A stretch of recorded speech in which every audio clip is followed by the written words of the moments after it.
श्री स्वामी समर्थ मित्रांनो, एक गोष्ट खरंच सांगा, तुम्ही कधी स्वामी चरित्र सारामृत वाचायला बसलात आणि मनात अचानक विचार आला का की मी बरोबर वाचते ना, नियम तर चुकत नाहीत ना, आणि आपली इच्छा खरंच पूर्ण होते का? जर हा प्रश्न तुमच्या मनात आला असेल तर आजचा हा व्हिडिओ तुमच्यासाठीच आहे. कारण आज मी तुम्हाला अगदी साध्या, सोप्या, मनाला पटेल आणि भिडेल अशा भाषेमध्ये सांगणार आहे. स्वामी चरित्र सारामृत वाचताना कोणत्या गोष्टी लक्षात ठेवायच्या आहेत, कोणते नियम पाळले पाहिजेत, आणि सर्वात महत्त्वाचं म्हणजे वाचनातून मनातील इच्छा पूर्ण होण्यामागचं रहस्य कोणतं आहे, हे आज आपण या व्हिडिओमध्ये पाहणार आहोत.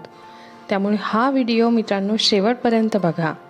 हा व्हिडिओ नक्की पहा, कारण शेवटी मी एक अशी छोटी पण अत्यंत प्रभावी अशी गोष्ट सांगणार आहे जी अनेक भक्तांच्या आयुष्यात टर्निंग पॉईंट ठरली आहे.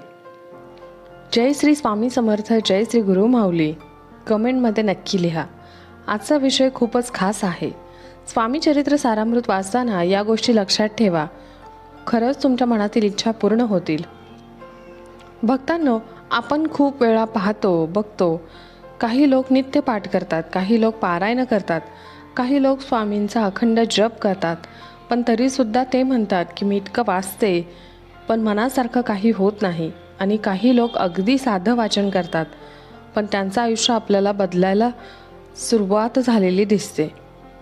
भक्तांनो, फरक नेमका कुठे आहे? फरक आहे तो नियमांमध्ये नाही तर भावनेमध्ये आहे, त्यांच्या निष्ठेमध्ये आहे. आज आपण हेच समजून घेणार आहोत की सर्वात आधी आपण समजून घेऊया श्री स्वामी चरित्र सारामृत म्हणजे नक्की काय. तर भक्तांनो, श्री स्वामी चरित्र सारामृत हा श्री स्वामी समर्थ महाराजांचं चरित्र सांगणारा एक दिव्य असा ग्रंथ आहे. हा ग्रंथ केवळ कथा नाहीत, तर हा ग्रंथ म्हणजे स्वामींच्या कृपेचं जिवंत रूप आहे. अनेक वेळा भक्त मानतात आणि सेवा मार्गातही हेच सांगितलं जातं की या ग्रंथाच्या नित्य वाचनाने आयुष्य, आरोग्य, संतती, संपत्ती सर्व काही मिळते आणि त्या मनुष्याची संकटातून सुटका होते. म्हणूनच गुरुमाऊली परमपूज्य अण्णासाहेब मोरे यांच्या दिंडोरी प्रणीत सेवा मार्गात या ग्रंथाचं नित्य वाचन केलं जातं. कारण स्वामी समर्थ हे केवळ देव नाहीत, तर ते आपले आईवडील आहेत, ते आपले गुरु आहेत आणि तेच आपले रक्षणकर्ते आहेत. आणि जेव्हा आपण त्यांच्या चरित्रांचे वाचन करतो तेव्हा आपल्या मनातला अंधार हळूहळू कमी होतो आणि आयुष्यात प्रकाश यायला लागतो. आता आपण जाणून घेऊया, मुख्य मुद्द्यावर येऊया. स्वामी चरित्र सारामृत वाचताना कोणते नियम पाळले गेले पाहिजेत, हे नियम मी तुम्हाला खूपच सोप्या भाषेत सांगते, जेणेकरून तुम्ही लगेच आजपासून वाचनालाही सुरुवात करू शकता आणि हे नियम नित्य पाळू शकता. सेवा करताना आपल्याला नित्य 3 अध्याय वाचायचे आहेत. सेवा मार्गात असंच सांगितलं जातं की रोज क्रमशः 3 अध्याय वाचायचे, म्हणजे आज जे अध्याय वाचले उद्या त्यानंतरचे वाचायचे, असा क्रम ठेवायचा असं विशेष सांगितलं जातं. आणि वाचन करायला सुरुवात गुरुवारपासून करावी. गुरुवार हा गुरुचा दिवस आहे. श्री स्वामी समर्थ हे देखील गुरुरूपातच आहेत. भक्तांनो, वाचन सुरू करताना एक छोटासा संकल्प घ्या. संकल्प खूप मोठा नसावा, असं काही नाही. फक्त मनात इतकं बोला की श्री स्वामी समर्थ, मी हे वाचन श्रद्धेने सुरू करते. माझ्यावर कृपा करा, माझं मन शुद्ध करा आणि मला योग्य तो मार्ग दाखवा. एवढाच संकल्प पुरेसा आहे. दुसरा नियम म्हटलं तर 11 माळी जप वाचनापूर्वी किंवा वाचनानंतर करावा.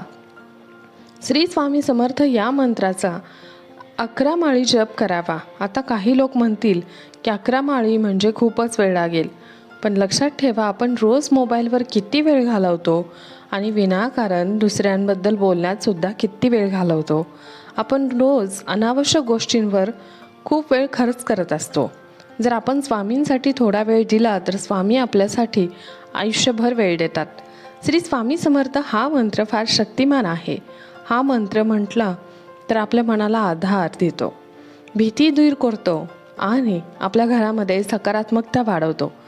तिसरा नियम म्हणजे अहंकार विसरा. भक्तांनो, हा नियम खूप महत्त्वाचा आहे, कारण अनेकदा आपण बघतो, करतो, की मनात एक भाव येतो की मी रोजच वाचते, रोजच जप पण करते, मीच खूप चांगली भक्त आहे. तेव्हा भक्तांनो इथेच चूक होते. स्वामींना अहंकार अजिबात आवडत नाही. स्वामींना हवी असते ती नम्रता, पूर्णपणे समर्पण, निष्ठा वाचताना अशी मनात ठेवावी. स्वामी, मी काही जे करते ते तुम्ही माझ्याकडून करून घेता. माझं आयुष्य तुमच्या चरणी आहे.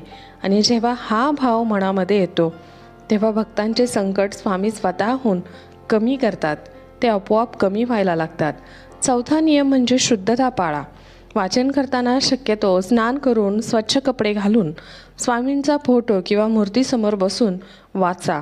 काही लोक म्हणतात आमच्याकडे वेळ नसतो, पण शुद्धता म्हणजे केवळ बाहेरची नाही, तर शुद्धता म्हणजे आंतरिक मनाची सुद्धा आहे. जेव्हा आपण स्वच्छ होऊन शांतपणे बसून वाचन करतो तेव्हा त्या शब्दांचा परिणाम आपल्या मनावर होत असतो.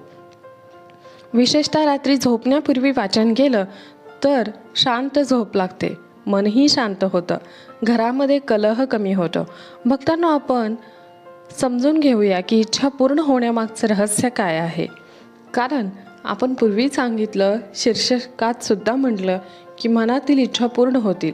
पण इथे एक गोष्ट लक्षात ठेवा, स्वामी समर्थ आपल्या मनातील प्रत्येक इच्छा पूर्ण करतात, पण योग्य इच्छा, म्हणजे जे तुमच्या भल्यासाठी आहे तेच, जे तुमच्या आयुष्याला योग्य दिशा देणारं आहे, स्वामी ते नक्की देतात. काही वेळा आपण हट्ट करतो, पण स्वामी आपल्याला ते देत नाहीत. कारण स्वामी आपल्याला दुखावण्यासाठी नाही, तर संकटातून वाचवण्यासाठी थांबव. आणि म्हणूनच भक्तांनो, वाचन करताना तुमची इच्छा स्वामींना अगदी आईला सांगतो तशी सांगा. मनात कुठलाही बनावटपणा नको. काही लोक म्हणतात की स्वामी मला हे हवंय, पण आतून त्यांचा विश्वासच नसतो. काही लोक म्हणतात स्वामी मला जे योग्य असेल ते द्या, माझं मन शांत करा. आणि स्वामी त्यांना खूप मोठं देतात, भरभरून देतात. भक्तांना वाचन करताना स्पष्ट बोला, स्वामी, माझ्या मनात ही इच्छा आहे, मी तुमच्या चरणी ठेवते, तुम्हाला जे योग्य वाटेल ते करा. हा भाव जेव्हा आपल्या मनात आला की तेव्हा आपली इच्छा पूर्ण होण्याची प्रक्रिया सुरू होते. भक्तांनो, आता मी तुम्हाला एक महत्त्वाची गोष्ट सांगते. संकल्पयुक्त पारायण म्हणजे वाचन केवळ सवयीने नको. वाचन हे संकल्पाने करा. संकल्प म्हणजे मन एकाग्र करून ठरवणे. उदाहरणार्थ, स्वामी, माझ्या घरात सतत त्रास आहे, मी हे वाचन 11 दिवस नित्य करेल. किंवा स्वामी, माझ्या मुलाचं शिक्षण अडकलं आहे, मी हे वाचन 21 दिवस श्रद्धेने करेल. पण भक्तांनो, संकल्प घेतला की तो पूर्ण करा, मध्येच सोडू नका. कारण स्वामी समर्थ हे आपल्या भक्ताची परीक्षा घेतात. आणि जे भक्त टिकतात त्यांना स्वामी भरभरून देतात. आणि भक्तांनो, अनेक भक्तांचे असे अनुभव मी ऐकले आहेत की काही भक्त म्हणतात मी वाचन सुरू केलं आणि घरातील भांडणं आपोआप कमी झाली. काही म्हणतात माझी नोकरी गेली होती, मी वाचन जेव्हा सुरू केलं तेव्हा मला नोकरी मिळाली. काही लोक म्हणतात की लग्न जमत नव्हतं, स्वामींच्या चरणी इच्छा ठेवली आणि काय ती इच्छा पूर्ण झाली, योग्य स्थळ यायला सुरुवात झाली.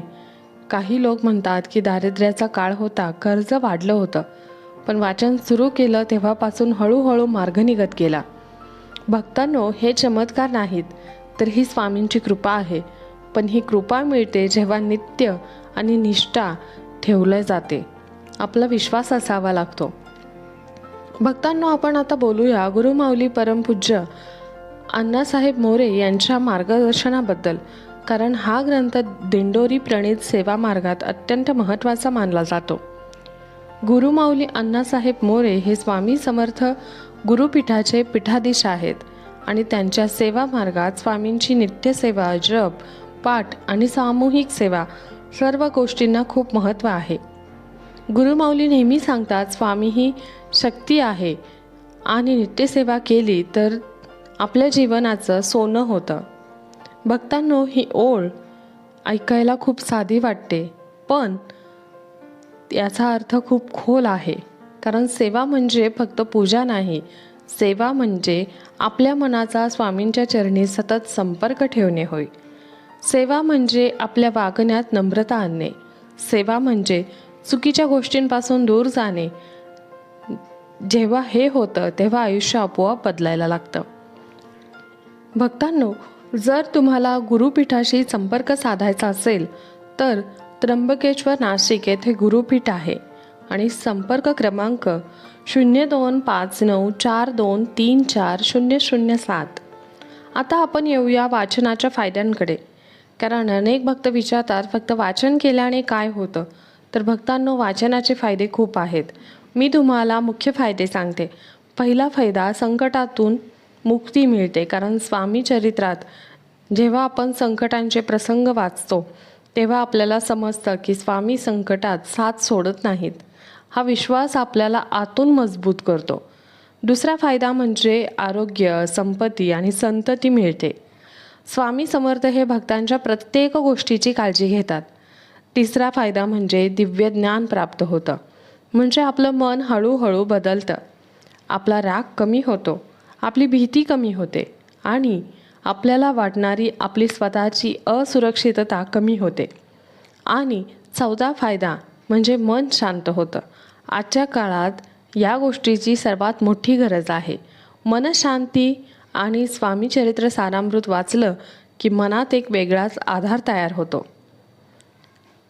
त्यामुळे एक वेळ ठेवा. उदाहरणार्थ रात्री झोपण्यापूर्वी 15 ते 20 मिनटं, कारण वेळ ठरला की आपलं मन तयार होतं.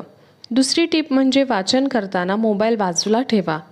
मध्येच मोबाईलला नोटिफिकेशन येतं आणि आपलं मन तुटतं. तिसरी टीप म्हणजे वाचन सुरू करताना छोटासा दिवा लावा, धूप लावा आणि डोळे बंद करून स्वामींचं नाव घ्या. यामुळे वातावरण पवित्र होतं. चौथी टीप म्हणजे वाचन झाल्यावर 2 मिनिटं शांत बसा. लगेच उठून कामाला जाऊ नका, कारण त्या शब्दांचा परिणाम मनावर बसायला वेळ लागतो. पाचवी टीप म्हणजे वाचनाच्या दरम्यान जर तुमचं मन विचलित झालं तर घाबरू नका. मन तर आपलं भटकतच असतं, पण पुन्हा स्वामींच्या नावाकडे या. मित्रांनो, आता मी तुम्हाला महत्त्वाची गोष्ट सांगते.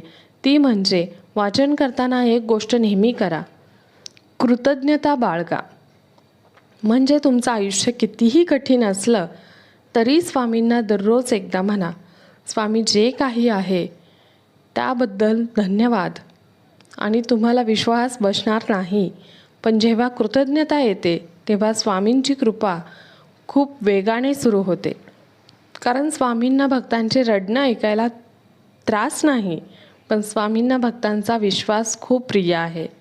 आणि कृतज्ञता म्हणजे विश्वास. भक्तांनो, आता आपण शेवटाकडे येत आहोत. मी तुम्हाला एकच विनंती करते, जर तुम्ही आजपर्यंत स्वामी चरित्र सारामृत वाचलं नसेल, सुरू केलं नसेल, तर ते आजपासून सुरुवात करा. गुरुवारपासून सुरू करा. संकल्प घ्या, रोज 3 अध्याय वाचा आणि 11 माळी जप करा. शुद्धता ठेवा, अहंकार सोडा, स्वामी सेवेत या. खरंच तुमच्या आयुष्याचं सोनं होईल. धन्यवाद. श्री स्वामी समर्थ. जय जय स्वामी समर्थ. हा माहितीपूर्ण व्हिडिओ आवडला असेल तर जास्तीत जास्त शेअर करा आणि एक लाईक करा.